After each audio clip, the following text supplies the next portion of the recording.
"That's more than you deserve from me." My father said those words at my convocation, while I was still holding my nursing degree in both hands, and he said them loud enough that the couple standing just behind us turned their heads. Before I tell you what happened after that, drop a comment letting me know where you're watching from, anywhere in Canada, or wherever else this has found you. And if you're new here, please subscribe, because what my father said on that lawn was only the first crack in something that had been sealed shut for a very long time. My name is Camille. I had just finished 4 years at a university in Ontario, and standing on that campus in a black convocation gown under a June sky should have been the best afternoon of my life. I was 23 years old. I had a nursing degree. I had done it almost entirely alone. My mother passed away when I was 9. I don't have many clear memories of her. The smell of her cardigan, the way she always kept a glass of water on her nightstand, a photograph on my aunt's bookshelf where she's laughing at something outside the frame. My father remarried when I was 12. His wife was polite but distant. My stepbrother, her son from a previous relationship, was 2 years younger than me and seemed to occupy a different category in the household. One where questions were answered, things were provided, and effort was noticed. I told myself that was just how blended families worked. I made excuses, the way you do when you're young enough to believe that if you just try harder, things will eventually balance out. By the time I applied to nursing school, I had already learned not to ask my father for money, not because he'd ever refused with any drama, but because the conversations always ended the same way. He'd sigh. He'd talk about how expensive everything was. He'd say something like, "You knew going in that I couldn't be your bank, so I stopped asking." I applied for OSAP. I took a part-time position at a long-term care facility on nights and weekends. I ate a lot of rice. I applied for every bursary the university posted and won 2 of them, which felt like small miracles at the time. There were semesters when I was so exhausted I fell asleep on the bus home from clinical placements. I remember one February standing in the discount aisle at the grocery store, doing mental math about which box of crackers was cheaper per unit, thinking this cannot be my whole life. But I kept going, because finishing was the only option I had given myself. My father, during those 4 years, asked about my program maybe a handful of times. When I made the dean's list in second year, he said nurses had limited advancement. When I got my placement at a major hospital in the city, he said the hours would destroy my health. He always found a way to take the air out of whatever room I walked into. I thought convocation might be different. I thought maybe seeing the degree in my hand would make it real to him in a way it hadn't been before. My aunt flew in from Vancouver for the ceremony, my mother's younger sister. She had always shown up when she could, which wasn't often enough given the distance. But she was there that afternoon in a yellow dress she'd clearly bought specifically for the occasion. When she hugged me before the procession, she held on a second longer than usual. "Your mother would have been absolutely beside herself," she whispered. I had to look away to keep from crying and ruining my makeup. My father arrived with my stepmother and my stepbrother. They were late and missed the procession entirely, finding seats at the back of the outdoor seating area. I spotted them from the stage when I walked across to receive my degree. My father had his arms crossed. He wasn't watching me. He was looking at his phone. After the ceremony, families gathered on the lawn for photographs. A balloon arch had been set up near the entrance. Children were running between the adults. Professors were congratulating graduates and shaking hands. The whole afternoon had the warm, buzzing feeling of something important being celebrated.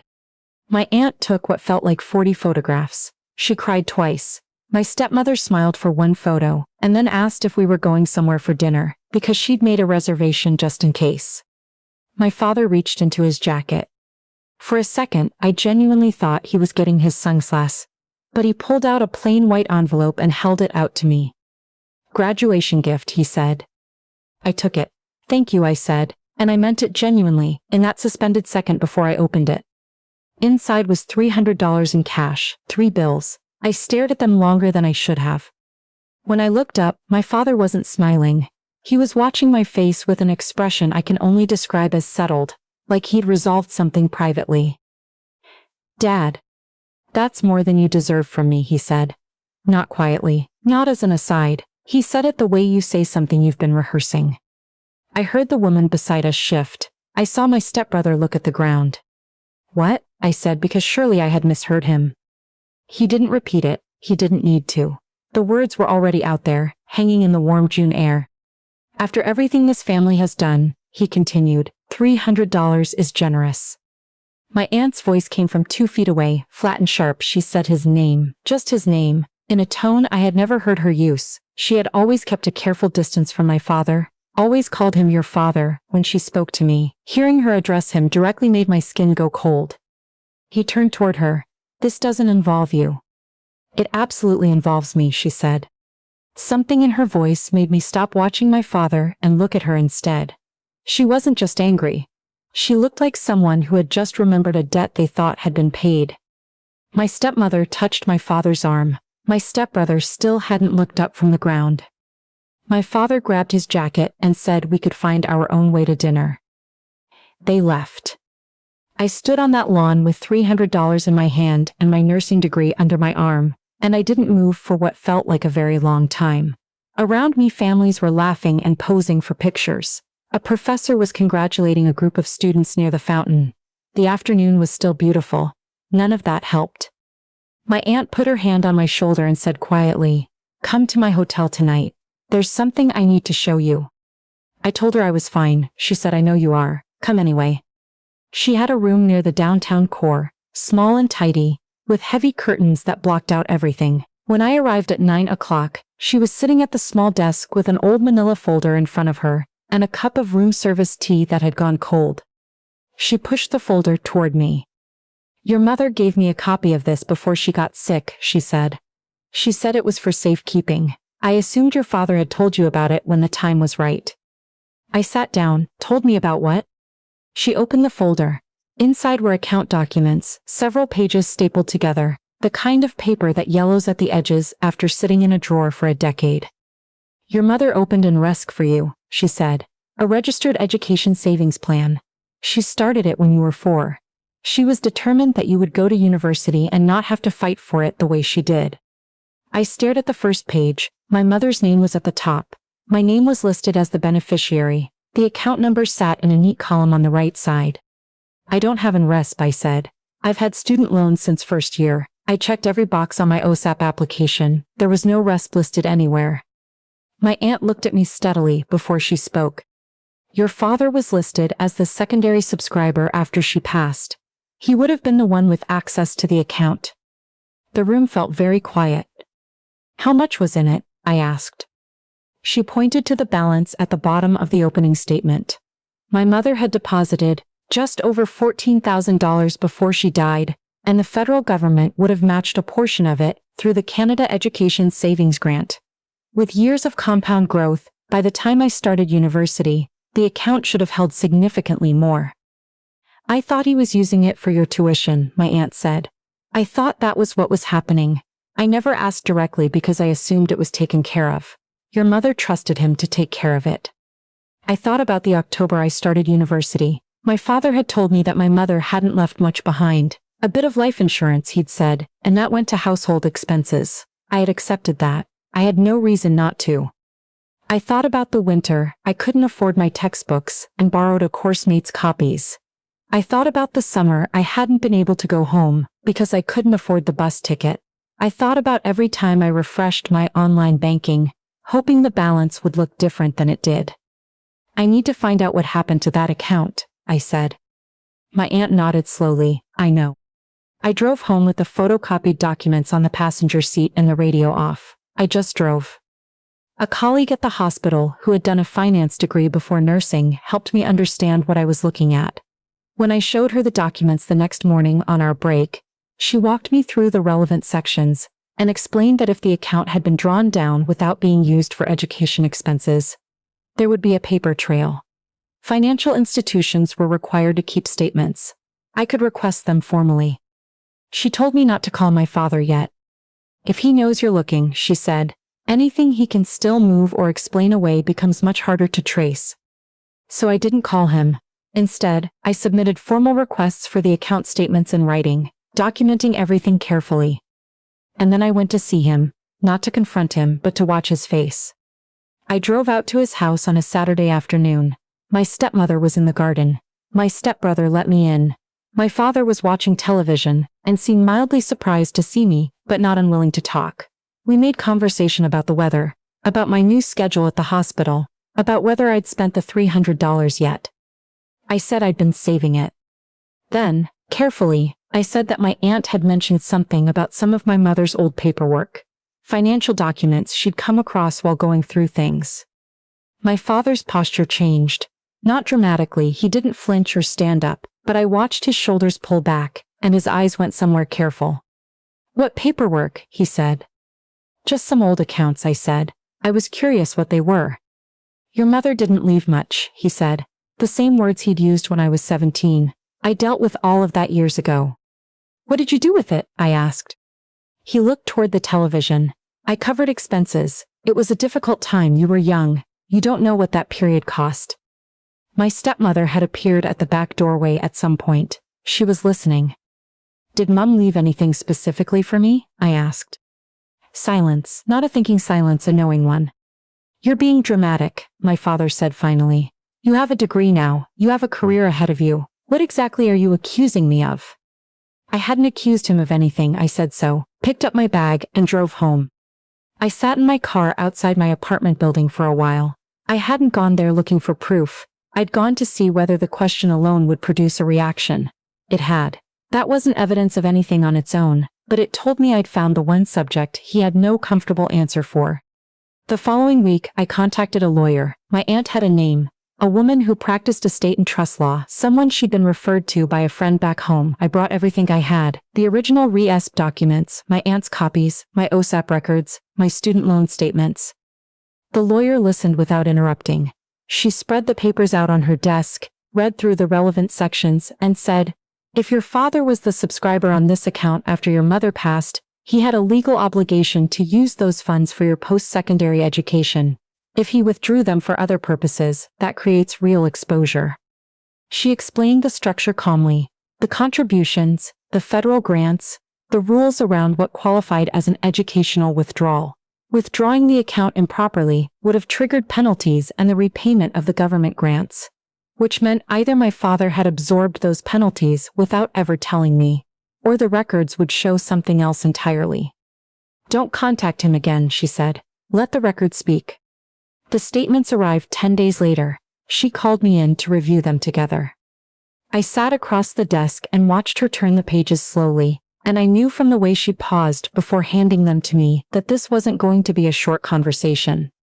The account had, at its highest point, held just over $42,000. My mother's contributions, the government matching, the growth accumulated over the years she had been carefully adding to it before she got sick. It had grown into something real, something that could have covered most of my 4 years with room to spare. The withdrawals began 2 years after my mother died. Small amounts at first, scattered, then larger, then regular. The descriptions on the transactions told the story without any interpretation required. Home renovation, spring break travel, private school deposit, vehicle purchase, family holiday. My stepbrother's private school fees appeared in the records across 3 separate years. I remembered the year my father told me he couldn't help with my first semester's tuition because things were tight.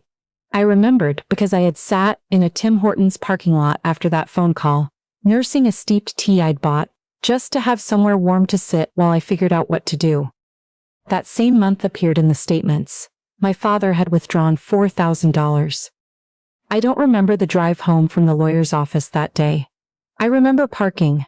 I remember sitting at my kitchen table for a long time without turning the lights on. My aunt extended her flight when I told her what we'd found.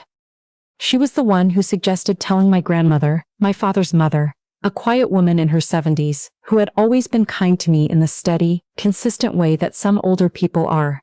Cards at Christmas. Phone calls on my birthday. A handmade quilt when I moved into my first apartment. She hadn't known. I was certain of that immediately. She would not have stayed quiet. My aunt arranged a dinner at my grandmother's house, under the guise of a belated convocation celebration, since things had been rushed the day of the ceremony. My father came because my grandmother asked him to, and he had no reason to expect anything out of the ordinary. My stepmother came. My stepbrother came, though he looked uncomfortable the moment he saw me across the table. My grandmother had made her chicken and rice, the meal she made for every occasion. The kitchen smelled exactly as it always did. And for a moment sitting down, I felt the strange dissonance of being somewhere familiar while preparing to do something that would make it permanently different. We ate. We talked about ordinary things. My father mentioned a work project. My stepmother said something about renovating the upstairs bathroom. My grandmother asked my stepbrother about his courses next year. When my grandmother brought out dessert, I reached down and placed the folder on the table. "I need to talk about something," I said. My father looked at the folder. Something moved behind his eyes. "These are the statements from the rest my mother opened for me," I said. I opened the folder and laid the first page flat so everyone at the table could see it. The account she set up so I could go to university without having to struggle the way she did. I placed a second page beside it. This is what was in it at its highest point. I placed a third page. And these are the withdrawals. Nobody spoke. My stepmother's face had changed color. My grandmother made a sound I had never heard from her before, small and involuntary, like something clicking into place that she had been trying not to see. My father pushed back from the table. He said he had used the money for the family. He said I had been part of that family. He said the cost of raising a child after losing a spouse was something I couldn't possibly understand at my age, and that I should be grateful for what I had instead of sitting here doing this. I asked him why he had never told me the account existed. He had no answer. My stepbrother spoke quietly from the other side of the table. "Dad, is that my school listed there?" He was pointing at a specific line. His voice was completely flat. My father turned toward him. "Is it?" my stepbrother said again. My father stood up. He said we were all choosing to turn against him. He said he had given everything to this family and this was his reward. He picked up his jacket. My grandmother said his name from the head of the table. He stopped at the door. "You used her mother's money," my grandmother said. Her voice was the quietest thing in the room. "You used what her mother put away for her." He left. The door didn't slam, it closed, which somehow felt worse. None of us moved. My stepbrother looked at me across the table. His eyes were glassy. "I didn't know," he said. "I want you to know that I didn't know." I believed him. I'd always suspected he didn't. That made it sadder rather than simpler, but I believed him. My grandmother reached across and took my hand. She held it for a moment without speaking. Then she said, "Your mother would be so angry right now," and after a pause, "I'm glad she didn't have to see this." The legal process took several months. My father's lawyer eventually advised him that contesting the records in court would only produce more disclosure, not less. A settlement was reached. Not the full amount. Some of the money had been spent in ways that made complete recovery impractical, but a significant portion, secured in writing and on record. It didn't give me back the nights I had worked when I should have been sleeping. It didn't cover the interest I'd paid on student loans I shouldn't have needed, or the hours spent filling out bursary applications, or the years I had spent believing my mother simply hadn't left anything for me. But it gave me the truth. That turned out to be the thing I had needed most. Before my aunt flew back to Vancouver, she brought me a box she had been keeping, my mother's things, letters, a few photographs, a small journal from the years before my mother got sick. Near the back of the journal from the year I was 4 years old, there was an entry about the resp my mother had written. "I want her to be able to say yes when the right door opens. I don't want money to be the reason she can't." I read that in my grandmother's kitchen and did not try to stop crying. My stepbrother called me a few weeks after the dinner. He said he didn't know how to feel about any of it, and that he wasn't calling to ask me to make it easier on him. He just wanted to say he was sorry. We talked for almost an hour. It was the longest real conversation we had ever had. I used part of the settlement to clear my student debt. The rest went into savings, carefully and without ceremony. I joined a mentorship program for nursing students navigating financial hardship. I showed up early for my shifts and tried not to carry the weight of it into work with me, which was harder some days than others. I kept the envelope my father gave me at Convocation. The $300 is still inside it, sitting in my desk drawer untouched. Some days I think about taking it out and doing something with it. And then I think about why it's still sealed and I leave it where it is. He handed it to me on the best day of my life and said, "That's more than you deserved from me." He was wrong in a way I don't think he will ever fully understand. What I deserved was the truth. What I deserved was the account my mother had quietly built for 4 years because she loved me and she was thinking ahead, because she wanted to leave a door propped open for me even after she was gone. He had that door in his hands for over a decade. He chose to close it. It doesn't matter anymore. I walked through anyway. It just cost me more than it should have. And now I know exactly what that cost was, down to the last dollar. Before you go, I want to ask you something.